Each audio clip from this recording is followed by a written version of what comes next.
નમસ્કાર, સીએમએમ ભારતમાં આપનું હાર્દિક સ્વાગત છે। નજર કરીએ હેડલાઇન્સ પર।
ગુજરાત માધ્યમિક અને ઉચ્ચતર માધ્યમિક શિક્ષણ બોર્ડની પરીક્ષાનું પરિણામ જાહેર થવાના અવસરે તમામ વિદ્યાર્થીઓને હૃદયપૂર્વક અભિનંદન અને ઉજ્જવળ કારકિર્દી માટે શુભકામનાઓ પાઠવું છું।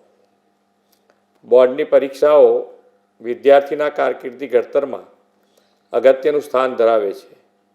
વિદ્યાર્થી તેના સ્વપ્ન સાકાર કરવા માટે તેમજ ઉજ્જવળ ભવિષ્યના ઘડતર માટે સખત પરિશ્રમ અને પ્રતિબદ્ધતા દાખવી ઉચ્ચ પરિણામ મેળવવા હંમેશા પ્રયત્નશીલ રહે છે। આપ સૌ પણ હંમેશા ખૂબ જ ખંત અને નિષ્ઠાથી આગળ વધીને ગુજરાત અને દેશના વિકાસમાં સહભાગી બનશો તેવો મને વિશ્વાસ છે। સૌને ખૂબ ખૂબ શુભેચ્છાઓ। નમસ્કાર, મારા ગુજરાતના વાલા વિદ્યાર્થી ભાઈઓ અને બહેનો, ગુજરાત માધ્યમિક અને ઉત્તર માધ્યમિક શિક્ષણ બોર્ડની પરીક્ષામાં ઉત્તીર્ણ થયેલા મારા તમામ વાલા વિદ્યાર્થી મિત્રોને અભિનંદન સહ શુભેચ્છાઓ પાઠવું છું અને તેમના ઉજ્જવળ ભવિષ્ય માટે શુભકામનાઓ પાઠવું છું।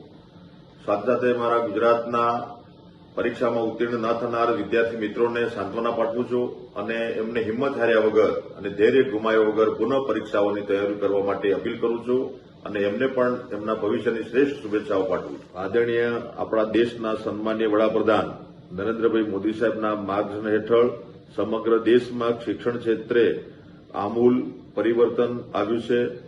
સાથે સાથે રાષ્ટ્રીય શિક્ષણ નીતિ 2020નો અમલ પણ થવા જઈ રહ્યો છે, ત્યારે આવનારા સમયમાં વિદ્યાર્થીઓને તેનો પુષ્કળ લાભ મળશે તેવી આશા વ્યક્ત કરું છું।